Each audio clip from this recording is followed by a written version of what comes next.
Okay, the next one is Tuesday, October 16th, 2012.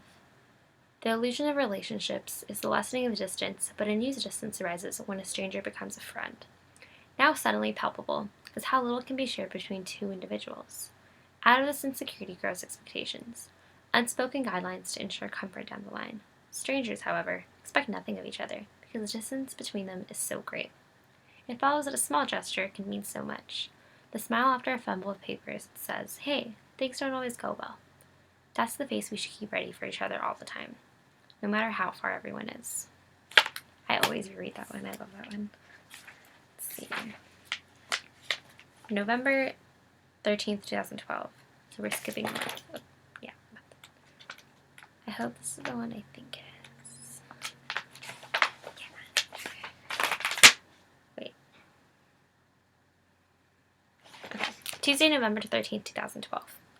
In life, there is usually someone nearby having a really intense time doing a really boring thing. Some people can have a really intense experience waiting in line at the post office. They can be seething with hatred and murder, imagining the precise agile incisions it would make along the femoral arteries of everyone counting out stamps and filling out international shipping forms. Intensity isn't in action, but perception. You don't need to skydive to feel it. And these people who experience intensity among the rest of us are the protagonists of their own film. They are constantly integrating events of their life into a dramatic narrative, including both highs and lows, but never anything in between. Getting broken up with or buying a food processor is just as important as getting a dream job or a fancy sports car. Everything becomes its own vital scene. These people are usually ambitious. They usually view life as having some kind of ultimacy, something to work toward, struggle for, live against. And in this way, there's always something to talk about. There's always something to think about. There's an immediacy to life, the illusion of the grasp on the world, dismay for what's been, and excitement for what's to come. Happiness in its way. I must seem so tired of comparison.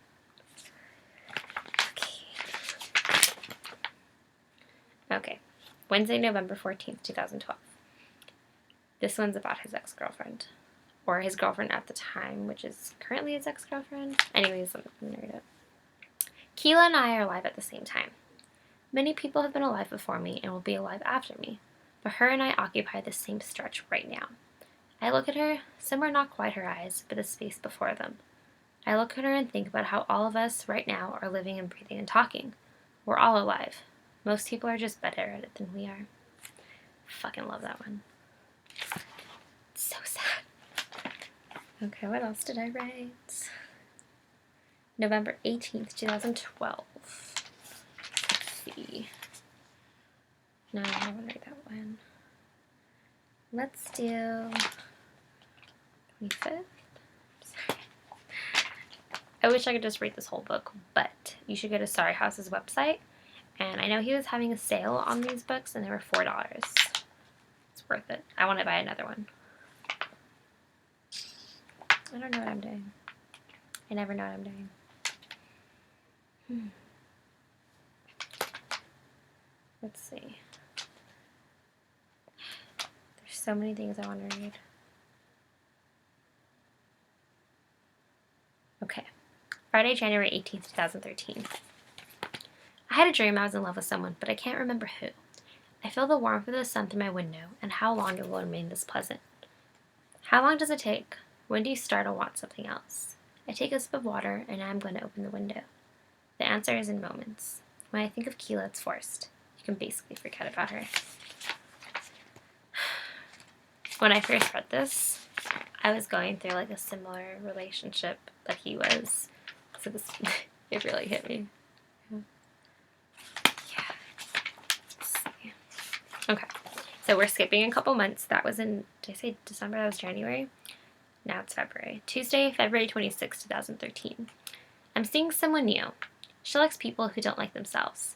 I like how many questions I get to ask her. So you see, the book of collection, the book itself is just little poem excerpts like that. Yeah, that one's really short, as you can see. Okay, I'm gonna read 3 more. I'm sorry. This one is the date of this one is Monday, March 4th, 2013. Sometimes I send her texts, and the texts have words, but what they represent is something else. Sometimes they represent, I like you. Other times, do you like me? Sometimes they ask questions like, have you heard of this band? But they're trying to ask, can you see us together for a long time? That same fatalism from before, knowing that one or both of us will feel very hurt because of the relationship we are trying to build, now feels different. In the right light, this morning glows. That fatalism makes it all feel more intimate. I'm going to be the one to hurt you, you're going to be the one to hurt me. We're going to do this to each other and no one else right now. We're going to cause each other pain. I know this, okay? I won't hurt anybody else, just you. I'll only hurt you and you'll only hurt me. We're in this together. We'll hurt each other together. When she sleeps, her breathing is so loud, the volume of someone really trying.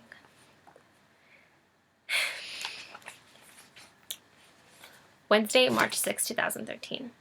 This new person I'm with, she can go on for days listing the things she likes. She can go on for weeks more about what she likes about those things. It's a different way of seeing the world. It's the kind of company that changes the tint of things, a replacement of lens. You want to keep seeing the world their way, you keep seeing them. She comes over on the weekends.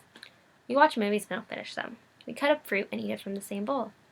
We listen to the Fray, or she lets me put on the Fray.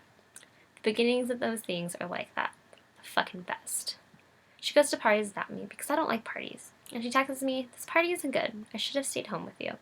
She called my apartment home so quickly. Okay. And this next one I'm going to read is actually the last one. It's Friday, March 8th, 2013. It's a little longer, so bear with me. I told her, I'm sorry I'm the thing you like. She touched my ears and poured me coffee. We walked over to my bed and sat on it. She told me I have a lot of beauty marks. Calling them birthmarks is more appropriate because they are permanent and blameless. She said, there are so many on your arms. This morning is the last snow of the season. Saturday is going to be sunny and almost 60 degrees. She and I made a lot of plans. They include walking outside, buying a plant, going to IKEA, going to the Prospect Park with my brother's dog, cutting my hair, baking a pie, listening to Slow Dive, and watching a movie. But it happens. In every friendship, and in relationships, it's even worse. That first moment when you feel it, that there's no curiosity anymore. No feelings to share or things to do. And that park bench your bodies became especially hard. That park bench beneath your bodies becomes especially hard. And one of you looks at the other with eyes that are all apologies. It's never like how you thought it would be, for as long as you thought it would. Every day, satisfied or not, is compromise of opportunities lost. My forehead, marked permanently by attempts at conveying sincerity. The way that, as a kid, I learned more complex and verbal ways of describing how I felt, while coming to understand that quicker and simpler descriptions are considered more polite. That these descriptions of things, real or not, don't lead me anywhere, like the vaguest of allegories. How one thing can be compared to the identification of the thing itself. How so much that matters ceases to upon any graduation, like deepening into oneself. Falling asleep at night and not being able to remember what you did that day. How getting older transforms from accomplishment to regret. How memories depreciate like real estate. Deprecate like real estate. But you can write a whole book. You can call it anything you want. You can print it out and stare at it.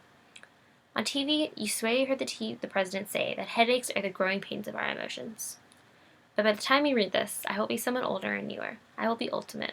I will be somewhere else. Blending with TV-colored walls, things can only get worse. A loving kind of silence. You having left then returned. Me having stayed, then stayed. Mathematics and old movies. The death of centuries inside you. A hug that only comes apart. A book you want to pull together. A story that dies in your hands. Apologies and thanks. It'll be in New Year again soon. So that's the end. It's great. I'm seriously just obsessed with opening it, reading it from cover to cover. I wish I could read the whole thing too, but you may or may not want me to do that. But let's see. I'm going to read a few of my favorites from Mary Gonzalez's piece. I'm only going to read like one or two, actually. I'm a little tired. And this video is getting longer than I thought. Let's see. And I should be writing my paper right now. I should be reading something else, but I'm reading this. It's the main problem of my life. Okay, I'm looking for it. She lives in LA, I believe. I don't know where in LA. But she's great. She's so funny. Okay. What does it say? No. Okay. So this one is called It is June and he wants to leave your room. He is sitting next to you on your bed, pointing at things on your computer screen, typing sentences and deleting them. He walks to your bookshelf, holding a book in each hand. He says, "Did you like this book?" You don't know which book he's referring to. His sleeves are an inch too long and he looks cold. You remember you had a dream of him. You were lying on top of him, touching his mouth with your mouth sometimes. Now you are folding your limbs inward, holding them near your chest. You are trying to become very small and round. You want to be quiet and alone with him for a few hours or a few years. That one's so sweet. Okay. I think there's one more I want to read. Really bad. It's called. Probably gonna cut out this part of the video. Okay. Okay, so she has names of her poems. Or poem, yeah. Names, titles for her poems. And some of them are entitled. And then she numbers the entitled ones, 1 through whatever. So this one's entitled 8. It is 2:05 in the morning. Your foot on the brake is preventing the car from drifting backwards. He is kissing you first, deliberately, then in a lazy or confused way. You know he is trying to communicate something important, and maybe he has wanted you for a long time, but his tongue is moving around your mouth. You begin to wonder if he wants to kiss you, or if he wants to push his way through you. You can see his bedroom window from where you are standing. He is climbing over fences and unlocking them from the inside. He says, "Go up those stairs and turn right." You swear that you would have loved him a year ago, and every day since then. You are waiting at the top of his stairs. You don't know where to look or what to touch. You are thinking about the check engine light in your car. You are aware of certain things while he has sex with you. Helicopter noises through an open window, a bottle of blue cough syrup, street signs indicating the direction to an eastbound freeway. He is strong and gentle, and you wish he was only one of those things. He is tracing his fingers across the edge of you. Everything is quiet other than a barely audible sound in the space between his arm and his shoulder. He says, "Why are you sighing so much?" You say, "That is just how I breathe." He says, "You don't want to be here." That one kills me every time. I want to read more, but I know I should do homework. This isn't the last one I'm going to read, I promise. Okay. Today my alarm went off at 12:30 p.m. That's the title. Here goes. I stayed in bed for over an hour. Looked at things on my phone. I felt slightly anxious about nothing in particular. I walked downstairs and poured coffee into a jar. I asked a person on the internet if I should take drugs. I took drugs before the person had time to respond. I felt alienated by people expressing concern about me without defining their concern in terms of a specific solution or goal. I don't feel comforted by the idea of an afterlife. I don't want to continue experiencing things after I die. I want someone to pull my hair, because I like the idea of someone controlling my head without touching my head. What is the difference between being an independent person and being a person who is accepting of loneliness? So you kind of get a taste for Mira Gonzalez's style, which is great. She's hilarious. Yeah. Very honest. So that's that. I might do more of these videos. Maybe. I don't think anyone's going to watch them, but I'll probably watch them.